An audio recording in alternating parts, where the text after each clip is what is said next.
Camera rolling. Action. সব ঠিকঠাক, but এখানে গল্প কই? কাট। উস্তাদ, এখানে প্রত্যেকটা কালারে প্রত্যেকটা বাজে আলাদা আলাদা গল্প আছে। প্রতিদিন ভোরে হাজারো হাত জেগে ওঠে, যাদের ছোঁয়ায় রঙিন হয় আমাদের গর্ব, মেড ইন বাংলাদেশ। প্রতিটি সেলাই, প্রতিটি সুতোই থাকে একটুখানি যত্ন, একটি হাসি, একটি স্বপ্ন আর ভবিষ্যতের আশা। আমাদের কারিগরের হাত থেকে যখন সেই পোশাক পৌঁছে যায় বিশ্বজুড়ে, তখন শুধু ব্যবসা নয়, এটা হয় একটি জাতির গর্বের প্রতীক।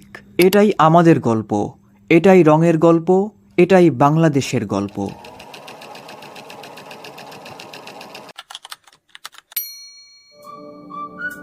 তাই অন্য দেশের ভিন্ন গল্প দিয়ে আর কত, এবার হবে আমাদের দেশের, আমাদের ফ্যাশনের গল্প।